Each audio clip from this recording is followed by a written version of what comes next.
Eu sou da cidade de Fortaleza, capital do Ceará, mas desde 96 eu me mudei para Campina Grande, que é a segunda cidade da Paraíba, cidade serrana da Serra de Borborema, para morar com um casal de americanos, Bud e Jen Wright, de Birmingham, Alabama. E fiquei com eles 2 anos e meio, e nós congregamos na igreja Verbo da Vida em Campina Grande, e viajamos pelo Brasil e por outros lugares ministrando a palavra. Eu quero dizer que para mim é uma honra, uma alegria de poder estar aqui e conhecer mais uma parte da família de Deus, meus irmãos em Cristo. E eu desejo que a palavra que há de ser ministrada seja uma bênção para cada um de vocês. Se vocês depois tiverem interesse de acessar mais material das coisas que nós temos ministrado, vocês podem entrar no nosso site, que é Nathan Rufino, é o meu nome, nathanrufino.com.br. E como o pastor falou, tem livros meus lá atrás. Se te interessar, depois procura, vai ser uma bênção para a tua vida. Eu quero que você abra a sua Bíblia comigo em 1 Coríntios capítulo 11. 1 Coríntios capítulo 11. Vocês estão sabendo que hoje é noite de ceia? 1 Coríntios capítulo 11, olha aqui para mim, tá? Abre em 1 Coríntios 11 e olha para cá, presta atenção. Olha aqui para mim, todo mundo. Psst, ei, gente, aí atrás também, para cá, isso.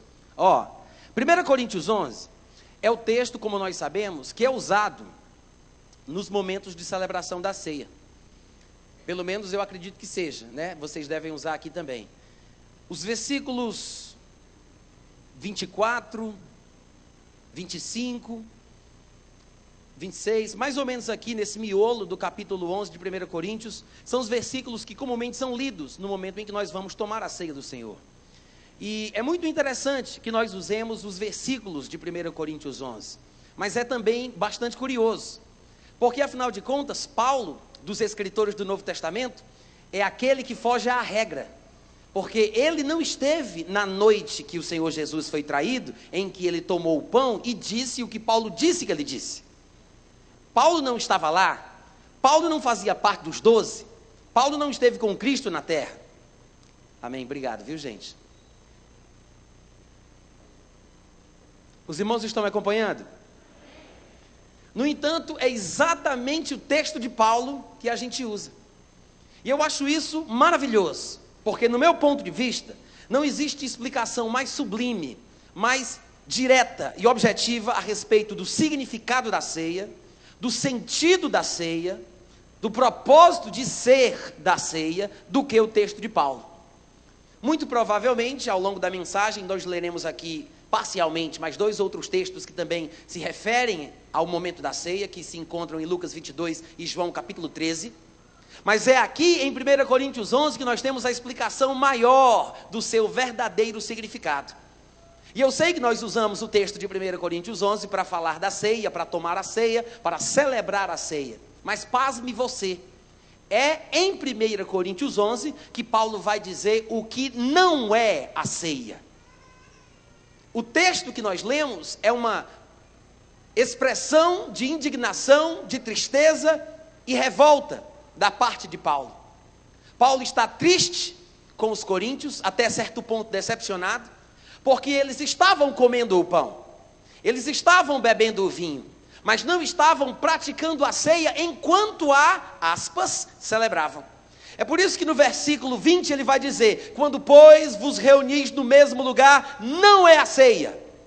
Na verdade o texto aqui vai falar e vai tratar sobre o que a ceia não é. Mas obviamente pelo processo de eliminação, eu vou saber o que ela é. Se eu encontrar, se eu identificar uma interpretação errada de um texto da Bíblia, se eu entender o que um texto da Bíblia não diz, fica mais fácil de eu entender o que ele diz. É uma possível interpretação errada, a menos. Os irmãos entenderam o que eu falei? Se você observar, 1 Coríntios 11 é dividido em 2 pedaços. Ele tem a primeira parte, que vai desde o versículo 1 até o versículo 16, onde Paulo fala sobre outras questões relacionadas aos costumes da igreja, na cultura da época, e Paulo dá a sua opinião a respeito do assunto. E do versículo 17 ao versículo 34, a segunda metade do capítulo 11, é exatamente a porção das Escrituras onde ele vai falar sobre as questões da ceia. No versículo 2 do capítulo 11, Paulo diz: De fato, eu vos louvo. Vocês podem repetir? Paulo disse o quê? Está muito fraco, eu quero mais alto. Como é que é? Não, para de sussurrar, gente. Fala mais alto. Não precisa exagerar também, né? Eu vos louvo. Se Paulo está louvando, ele está elogiando, aprovando. Ele diz, eu vos louvo. Mas é a primeira parte do capítulo 11. É o primeiro assunto. Quando ele começa o segundo assunto do mesmo capítulo, ele diz, nisto, porém, que vai passar a falar, que vos prescrevo, não vos louvo. Olha que coisa interessante. No assunto da primeira metade, ele diz, eu louvo. No assunto da segunda metade, ele diz, nisto não louvo. No mesmo capítulo, para a mesma igreja, o mesmo autor diz, nisso eu louvo, nisso eu não louvo. Nisso acho que está certo, nisso digo que está errado. Nisso aqui vocês estão de parabéns, nisso aqui vocês merecem reprovação. Primeira lição da noite, é possível a gente estar certo numa área, enquanto estamos errados em outra. Diz amém de vez em quando, pelo amor de Deus. Muito obrigado, Deus abençoe a vossa família. É possível você estar correto e ter um comportamento exemplar em determinada área da sua vida. No mesmo capítulo, a mesma igreja é louvada e repreendida. E você, enquanto está certo em uma área, pode estar errado em outra. O ponto do erro na vida dos coríntios aqui, pelo menos no capítulo 11, nós sabemos que eles cometiam erros variados, mas aqui está relacionado ao sentido da ceia. E nós vamos entender qual é o verdadeiro sentido da ceia por causa desta situação. É esta situação que nos traz o pensamento que está por trás da ceia que nós celebramos. Porque Paulo, usado por Deus, vai mostrar o erro, apontar o erro, e assim nós recebemos informações detalhadas e subjetivas sobre coisas a respeito das quais nunca pensamos. No versículo 17 ele diz, nisto porém, e já sabemos que ele vai falar sobre ceia, nisto porém que vos prescrevo, não vos louvo. Por quê, Paulo? Porquanto vos ajuntais não para melhor, e sim para pior. Irmãos, que o povo do mundo se ajunte e a coisa fique cada vez pior é compreensível. Mas quando o povo de Deus se ajunta e dali não sai coisa boa, então o negócio está feio. Quantos podem dizer amém?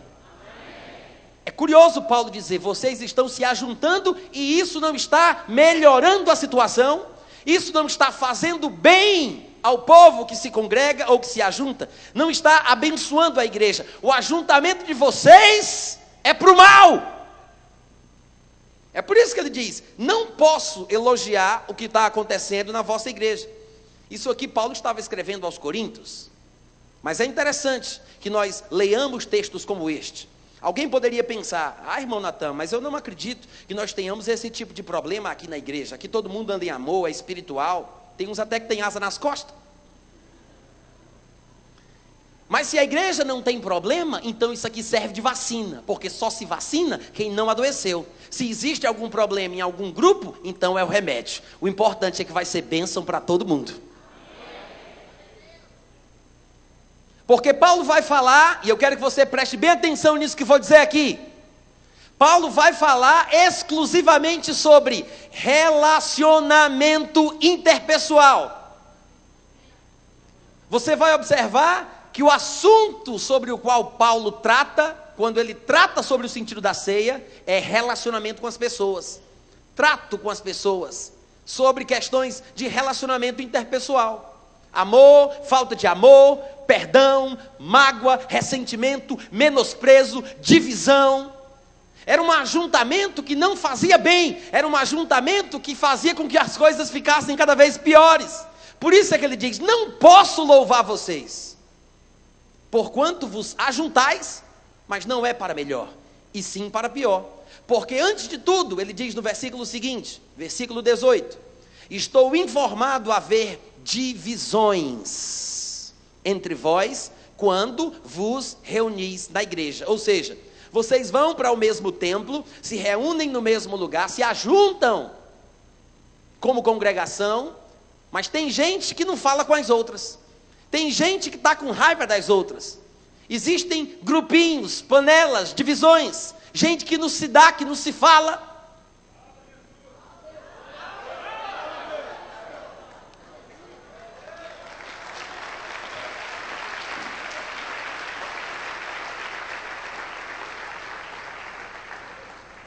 Quer dizer que Jesus está falando hoje à noite.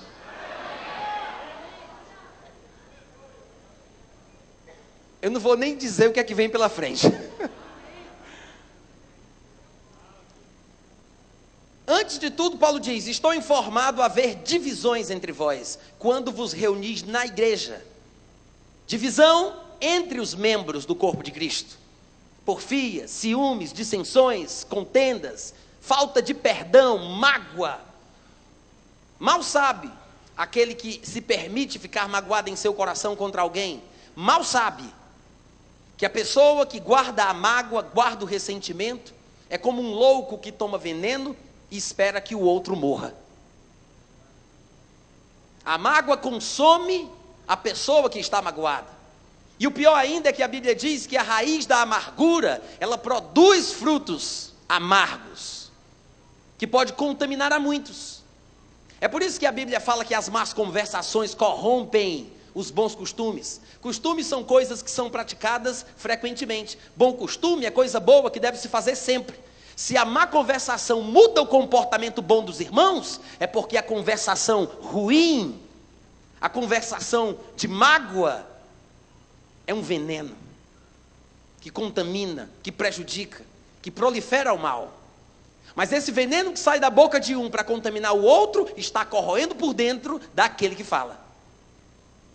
Os irmãos entendem o que eu estou falando?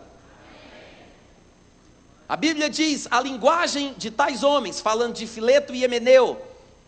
E quando Paulo diz isso em 2 Timóteo, ele se referia à doutrina deles, porque diziam que a ressurreição já tinha acontecido.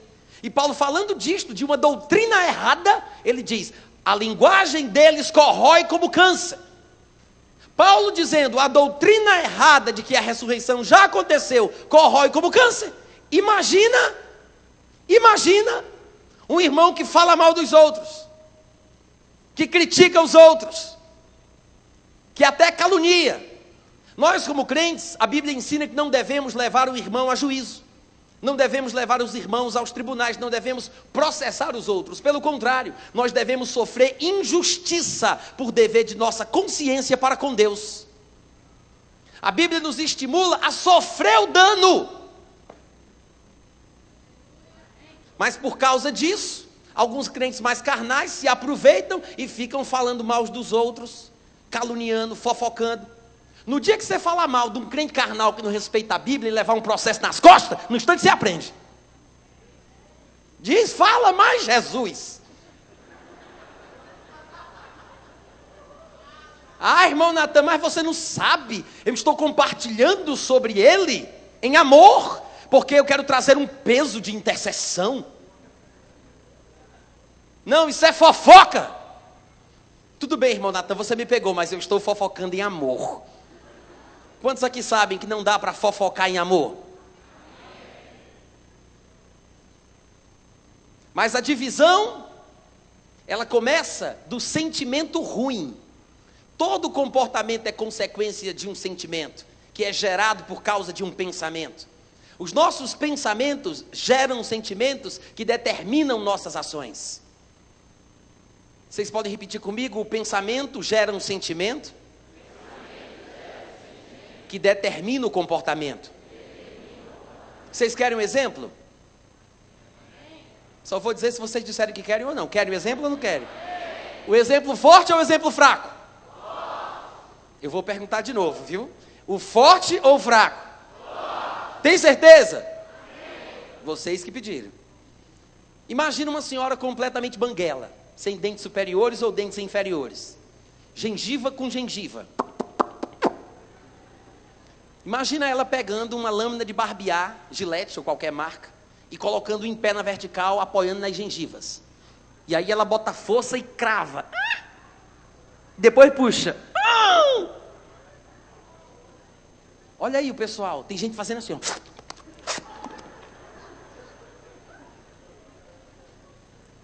Por Por que você está se contorcendo desta forma tão ridícula?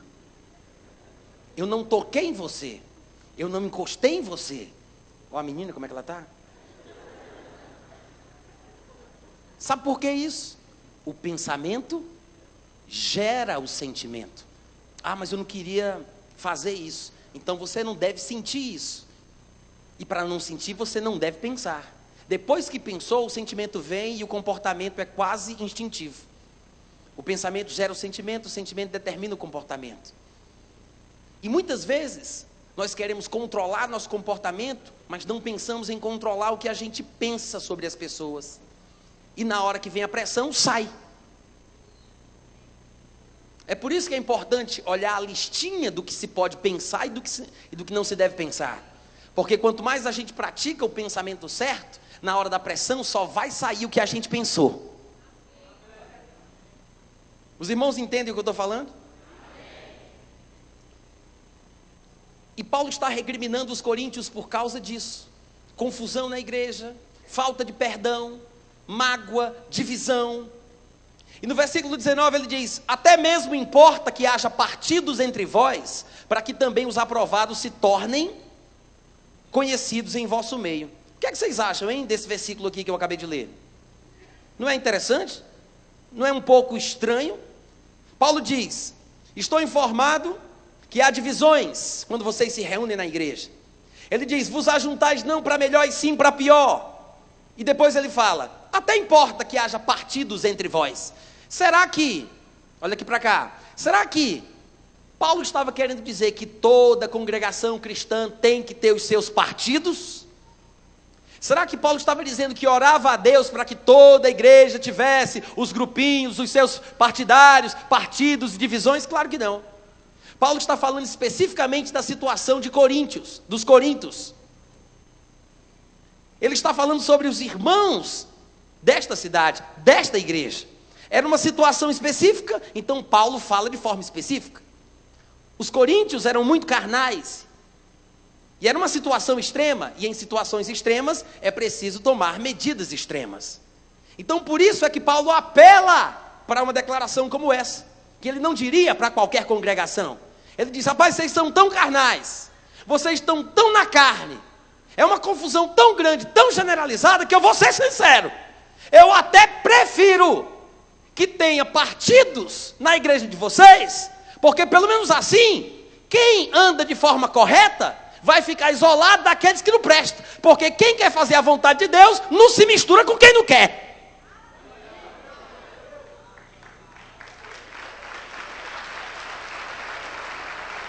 Os irmãos entenderam? É uma situação específica. Então Paulo faz uma declaração específica. Numa situação como essa, é até bom que haja partidos, para que também os aprovados se tornem manifestos, sejam conhecidos. Porque quem quer agradar a Deus não se mistura com quem não presta. Diga amém. Amém.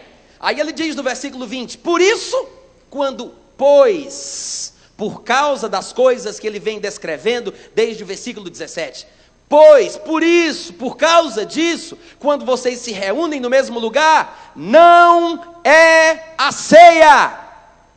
Diga: não é a ceia. Mais uma vez: não é a ceia. Irmãos, a ceia não é comer e beber. Eu sei que hoje em dia, por causa da situação, os elementos que nós usamos para representar a ceia são bem pequenos, são simples e não são uma refeição de verdade. Mas na época bíblica em que este texto foi escrito, se tratava de comida em abundância para o povo realmente se alimentar. Era uma ceia real, considerada sagrada por causa do seu significado. Na cultura judaica seria chamada de Páscoa, mas ela tomou uma nova significação dentro do cristianismo. No entanto, eles comiam pão e eles bebiam vinho. Tanto é que daqui a pouco Paulo vai dizer que por causa dessa divisão e ninguém se importando com ninguém, cada um tomava particularmente, veja você, a sua própria ceia. Então tinha gente ficando de barriga cheia e gente ficando com fome, gente se embriagando e gente que não bebia nada. Porque era um momento de se olhar nos olhos, de passar o pão, de pegar o vinho da mão do outro, de ter comunhão, de falar sobre a morte de Jesus. A ceia anuncia a morte do Senhor. Agora para pensar. Como eu vou anunciar a morte do Senhor em uma celebração que fala sobre isso, tomando a ceia com a pessoa com quem eu não falo? Se a ceia fala da morte de Cristo por essa pessoa que eu digo que não presta. Hein?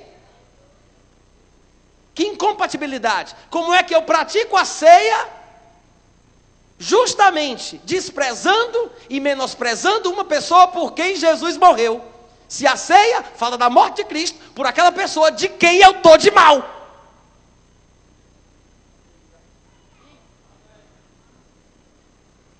Está ficando quieto aqui hoje à noite.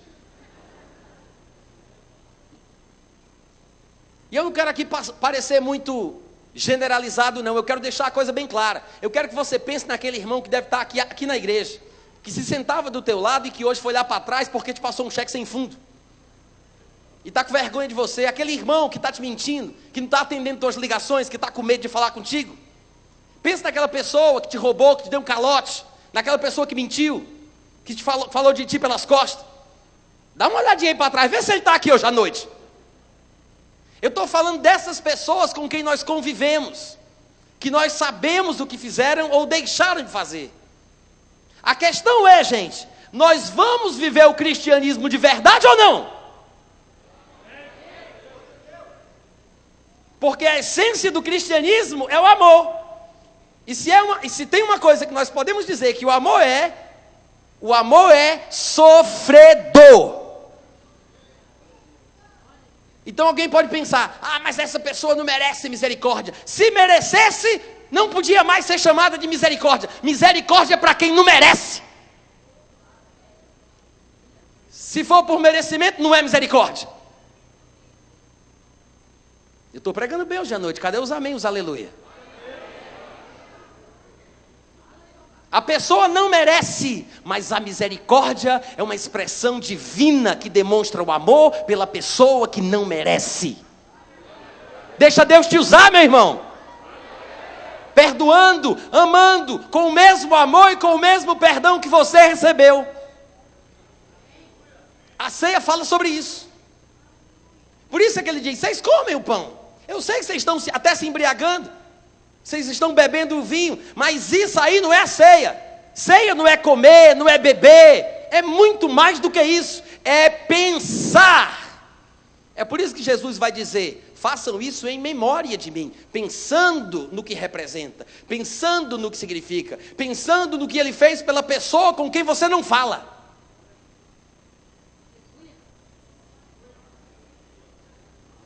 Amém, gente?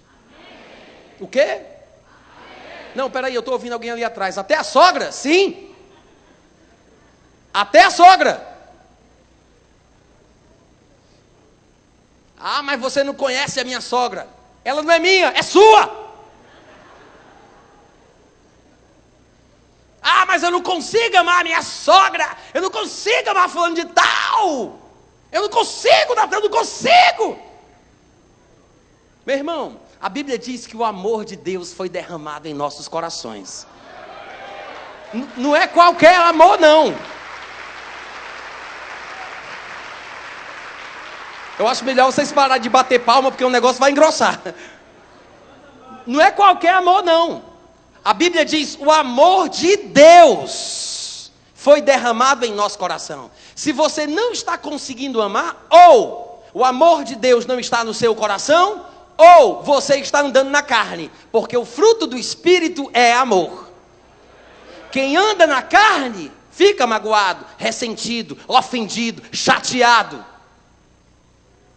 Mas quem anda no Espírito, ama. Quem ama, sofre.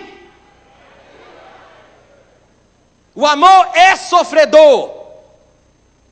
Tudo sofre, tudo suporta, tudo espera. Isso é amar. Se eu soubesse que era assim a lei dos crentes, eu não tinha nem entrado. Não se preocupe, tem tempo ainda. Vai-te embora, vira macumbeiro. Pode ir.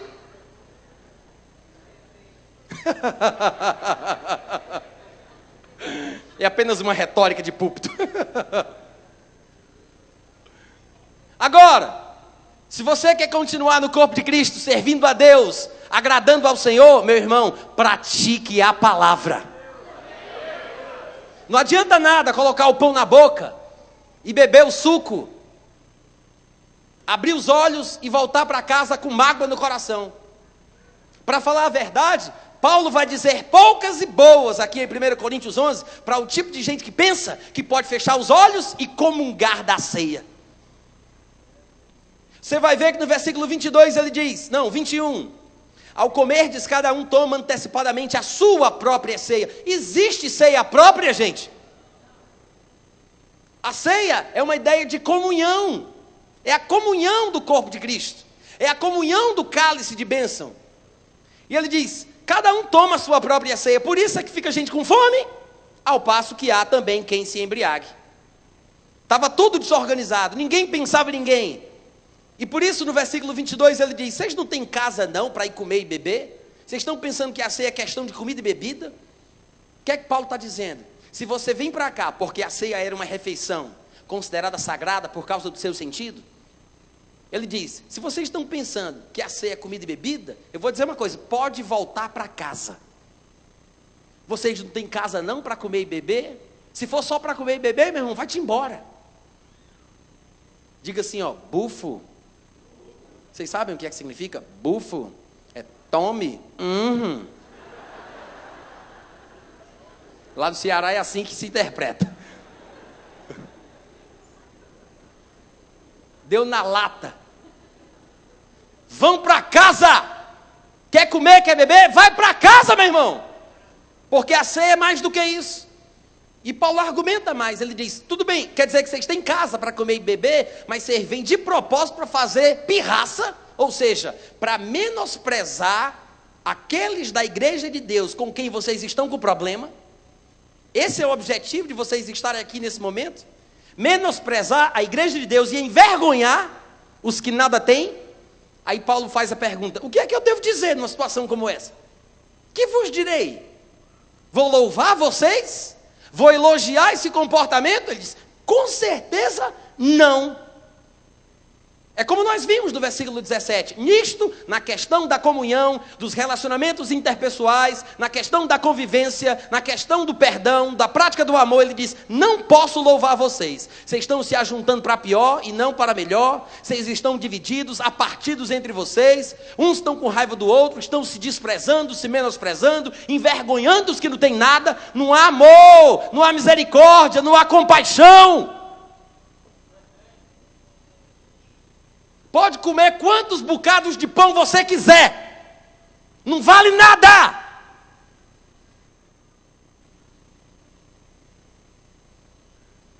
Ficou com raiva?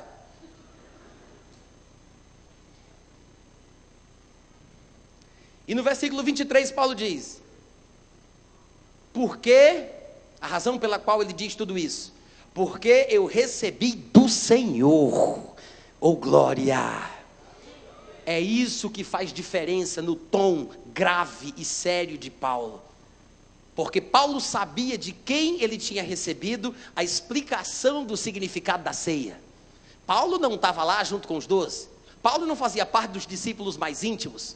Paulo não esteve presente na noite que ele foi traído, quando ele tomou o pão, quando ele deu graças. Mas Paulo diz, o que eu passei para vocês sobre a ceia, é o que Jesus me contou. É isso que Paulo está dizendo aqui. Eu recebi de quem? Do apóstolo Pedro? Eu recebi de quem? Foi João que me disse? Ele disse, eu recebi de quem? Do Senhor. Paulo está dizendo que Jesus falou para ele.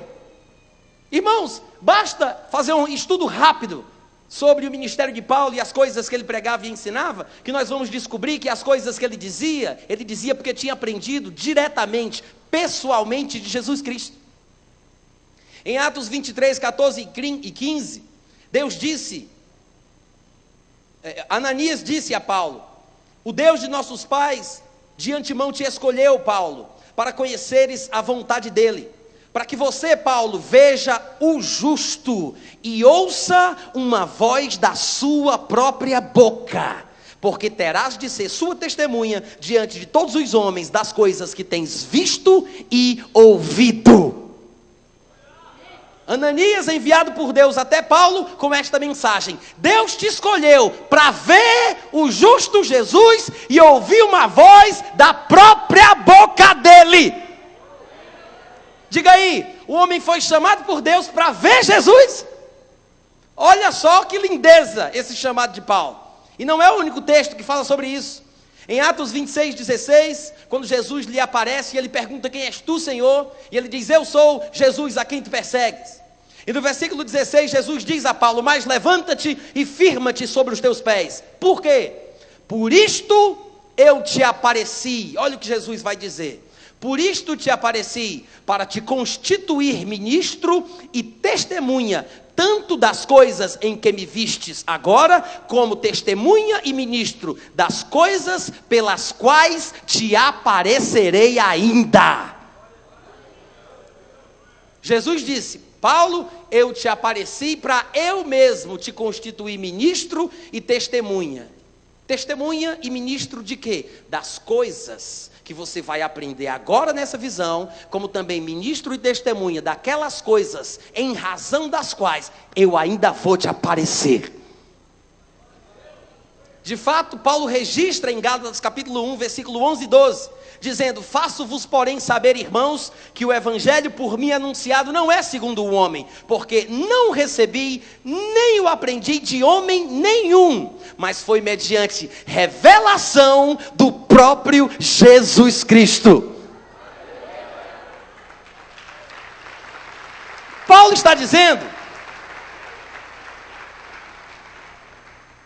eu não sei se você entendeu, mas Paulo está dizendo o seguinte: as coisas que eu sei, as coisas que eu prego, as coisas que eu digo, eu as digo como Jesus me contou. O que eu sei porque ele me disse. O evangelho que eu anuncio, eu recebi direto dele. Tem uns textos que confirmam isso, não são os únicos, mas eu acredito que são suficientes para mostrar que Paulo sabia do que estava falando.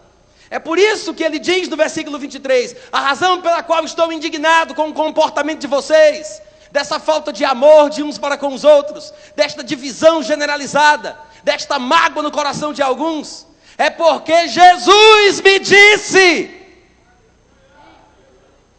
Eu entreguei para vocês o que ele me passou sobre o significado da ceia. Recebi do Senhor o que eu vos entreguei, que o Senhor Jesus, na noite em que foi traído, ele tomou o pão, ele deu graças, ele partiu e ele disse: isto é o meu corpo que é dado por vós, façam isso pensando em mim.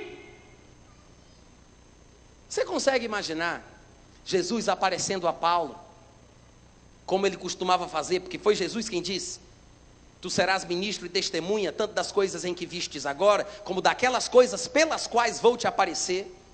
Não dá para a gente precisar quantas vezes Jesus apareceu para falar sobre coisas que ele queria que Paulo testemunhasse. Mas dá para imaginar Jesus chegando numa destas aparições e dizendo: e aí, Paulo, está pronto para a lição de hoje? Está pronto para a lição de hoje? Anota aí: ceia. Hoje vamos falar sobre Santa Ceia. E Jesus começa a contar: na noite que eu fui traído, aconteceu isso, aconteceu aquilo, eu peguei o pão, eu dei graças e eu disse.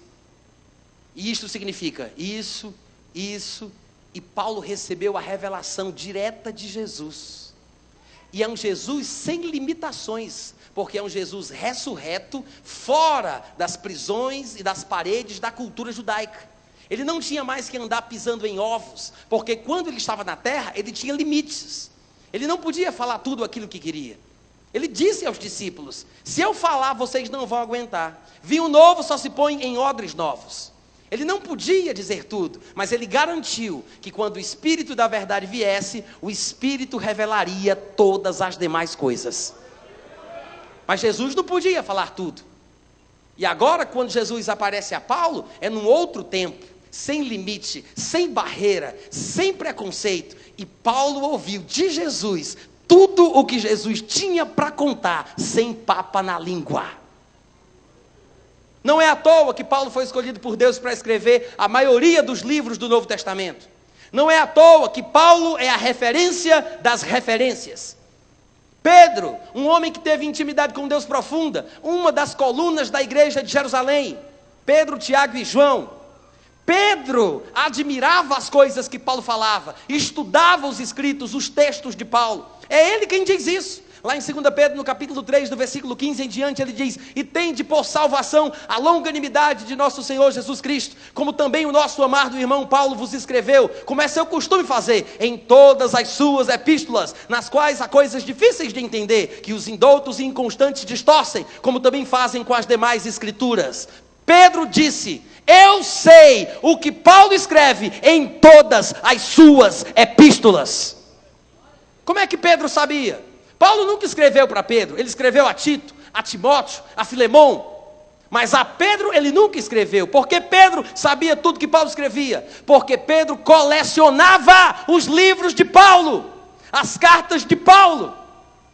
Pedro devia fazer o que nós fazemos hoje em dia. Ele viajava pelas regiões onde tinham cristãos e chegava lá nas congregações e perguntava: vem cá, o que é que tu tem aí de Paulo? Eu tenho aqui um livro de Tiago, de João, quer trocar?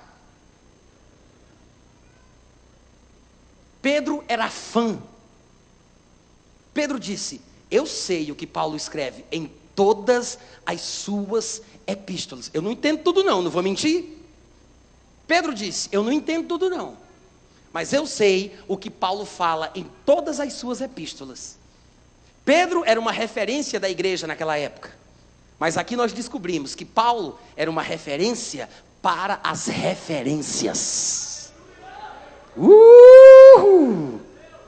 Qual a razão disso? Revelação direta e pessoal de Jesus Cristo ressurreto.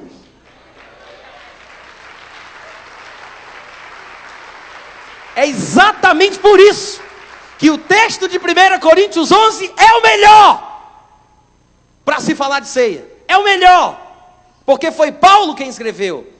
As revelações que Paulo trazem detalhes impressionantes. E ele diz, no versículo 25, por semelhante modo, depois de haver ceado, ele tomou o cálice, dizendo, Paulo contando sobre o que Jesus disse que ele fez: este cálice é a nova aliança no meu sangue, fazei isto todas as vezes que o beberdes, em memória de mim. Porque, versículo 26, porque todas as vezes que comerdes este pão e beberdes este cálice, anunciais a morte do Senhor até que ele venha. Anunciar a morte do Senhor por uma pessoa com quem eu tomo a ceia exige que eu a ame, exige que eu a valorize, porque a ceia fala da morte de Cristo pela pessoa que Deus amou. Não tem sentido tomar ceia com alguém e estar de mal dela ao mesmo tempo, ou pensar mal sobre ela ao mesmo tempo, rejeitá-la em meu coração ao mesmo tempo. Eu não consigo compactuar com o sentido da ceia de amor por esta pessoa e ao mesmo tempo guardar ressentimentos. Porque quando eu vejo como Deus vê, quando eu amo como Deus ama, eu deixo de ser juiz. Amém, irmãos? Agora tem um detalhe: se eu persistir em tomar a ceia dessa forma, Paulo diz, no versículo 27, por isso, aquele que comer o pão, ou beber o cálice do Senhor de forma indigna, ou seja, indignamente, este será réu do corpo e do sangue do Senhor Jesus. E durante muito tempo as pessoas pensam que isso significa, olha aqui para mim, deixa eu explicar aqui um negócio.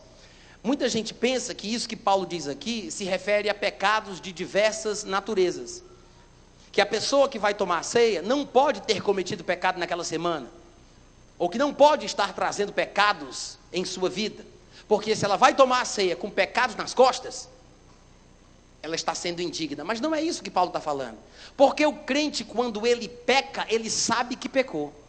Não existe esse negócio do crente não saber se pecou ou não pecou, Deus sabe. Não existe isso não, gente.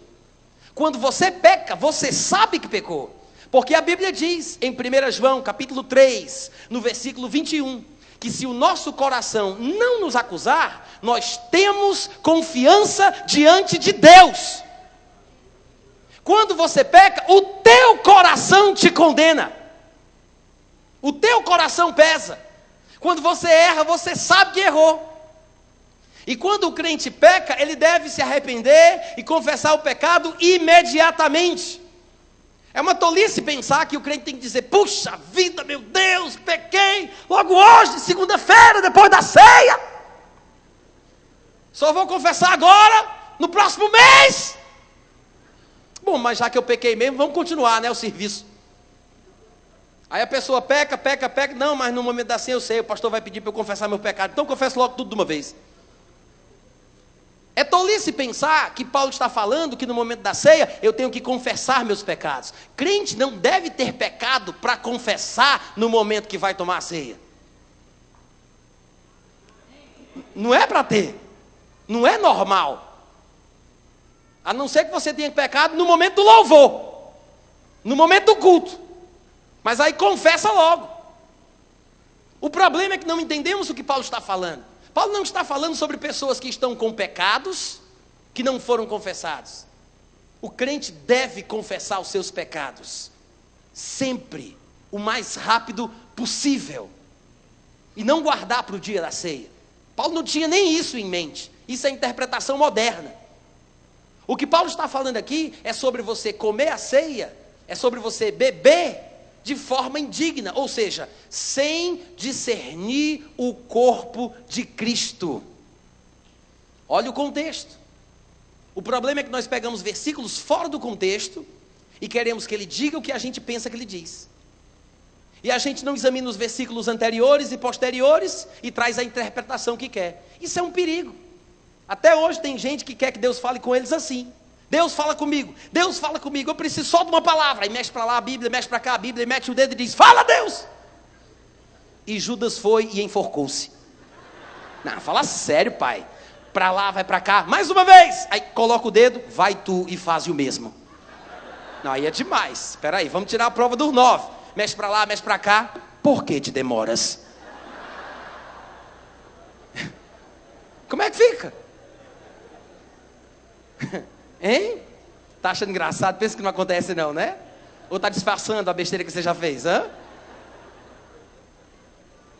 Pode até acontecer que algum dia a gente abra lá e abra cá e dê certo.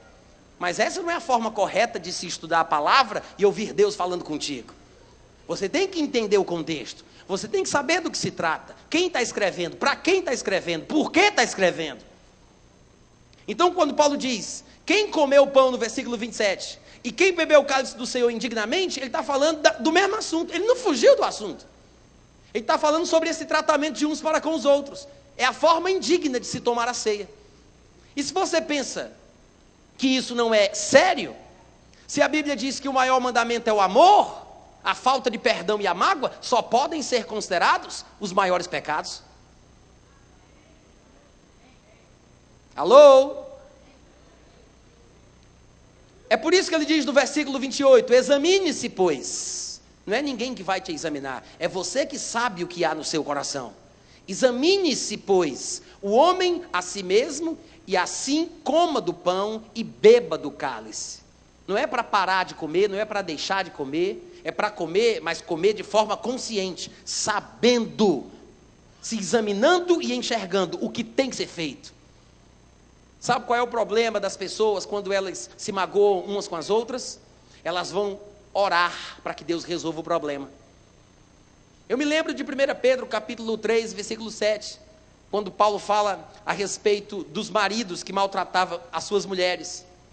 Ele diz: maridos, vivei a vida comum do lar com discernimento, tendo consideração para com a vossa mulher como parte mais frágil. Tratai-a com dignidade, porque sois juntamente herdeiros da mesma graça de vida. E ele diz: para que não se interrompam as vossas orações. Pedro diz: maridos, vivam com discernimento, tenham consideração para com a vossa mulher, tratem ela com dignidade. 3 coisas: viva com discernimento, tenha consideração, trate-a com dignidade. Por quê, Pedro? Ele diz: porque vocês são, juntamente os dois, herdeiros da mesma graça de vida. Se você pensar em questões de casamento, o marido briga com a mulher, ficam intrigados, ficam de mal, aí vão para a igreja orar para Deus resolver o problema. Só que a Bíblia diz, para que não se interrompam as vossas orações. Se você trata mal a sua mulher e depois vai orar para Deus resolver o problema, a Bíblia diz que a sua oração não vai surtir efeito, não vai passar do teto. Ele diz que a oração vai ser interrompida. Isso não significa que a pessoa não vai conseguir orar.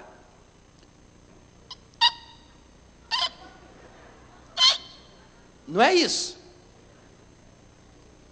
A pessoa vai orar, ela vai chorar, vai babar, vai rolar no chão, vai gritar, vai dizer, ó Jesus. Vai fazer tudo isso. Mas não vai valer nada. Não passa do teto. Isso é uma oração interrompida. É uma oração feita que não vale nada. Não surte efeito.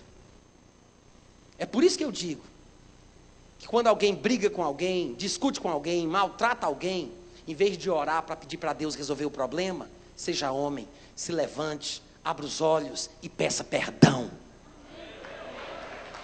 É a melhor coisa.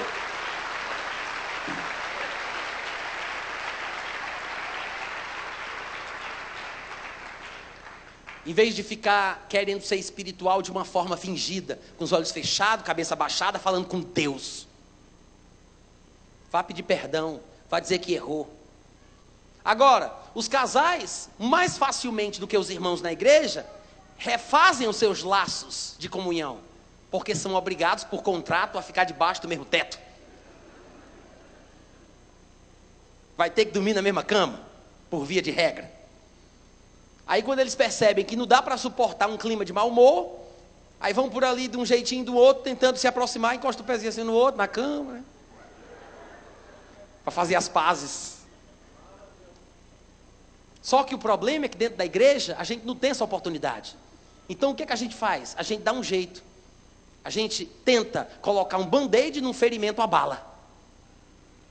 Aí para resolver a situação, que não resolve nada, a gente diz, não, tudo bem, está perdoado, mas vai morrer para lá.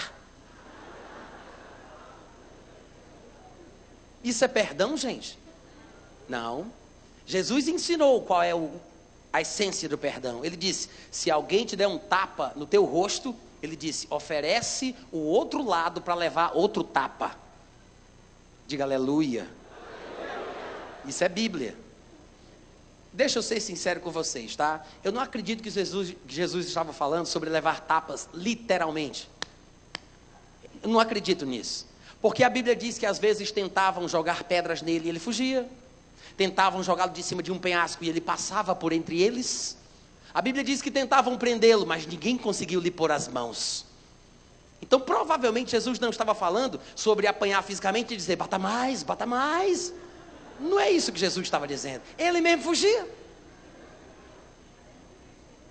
O que Jesus quis dizer com isso? Muito provavelmente, ele quis dizer que nas relações interpessoais, situações podem ocorrer onde as pessoas nos firam. Mas nós temos que andar no amor de Deus de uma forma tal que eu perdoe aquela pessoa, dando a ela a oportunidade de me ferir uma segunda vez. É forte. Amor profundo, amor verdadeiro. Aleluia. Amém, gente? Amém.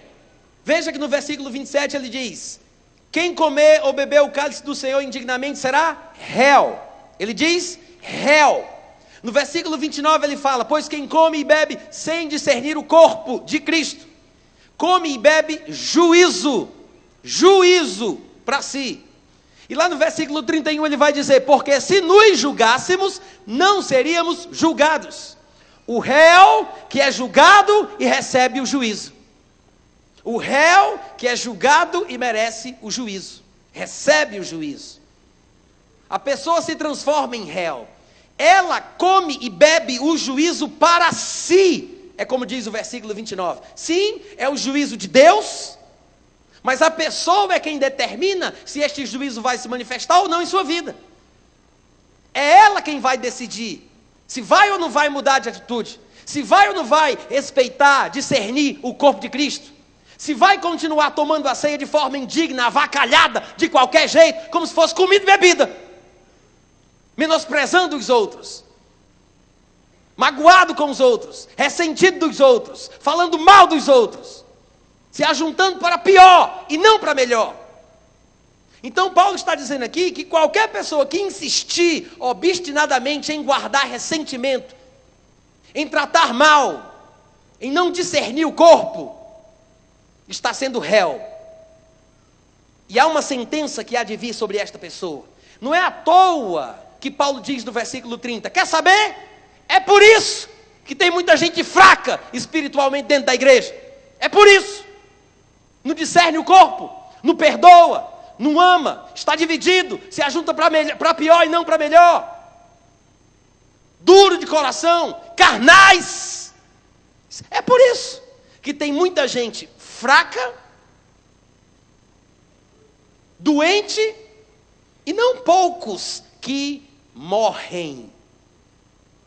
Às vezes não pensamos muito sobre isso, que a morte prematura na vida do crente, muitas vezes pode ser por causa de um juízo divino, porque a pessoa insiste obstinadamente em não perdoar. É impressionante como o povo de Deus é desunido, é impressionante. Tem uma história que diz que um certo irmão estava lutando contra Satanás com a sua espada desembainhada, e outro irmão passou, olhou de longe e disse, meu Deus, um irmão está lutando contra o diabo, sozinho, irei ajudá-lo. Ele puxa a sua espada e chega lá, ô irmão, tudo bem, você estava aí sozinho lutando? Pois é rapaz, ninguém veio me ajudar. O irmão está bem? A paz? O irmão de que igreja? Ah, eu sou da Igreja Batista da Lagoinha. E o irmão de que igreja? Sou da Assembleia de Deus. Em guarda! Esquece até do diabo e ele sai lá dando graças a Deus.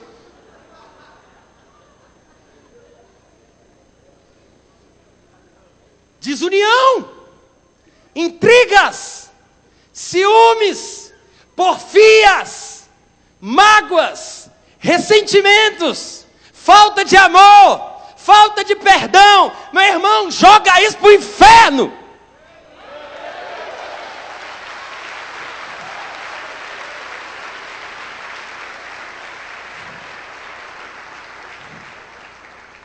Faça como diz aquele hino, fora daqui! Não tem um hino que diz isso? Lalaia, laia, lalaia. Não tem não? Deve estar me atrapalhando. Mas que tem que sair fora daqui, tem. Tem ou não tem? Tem.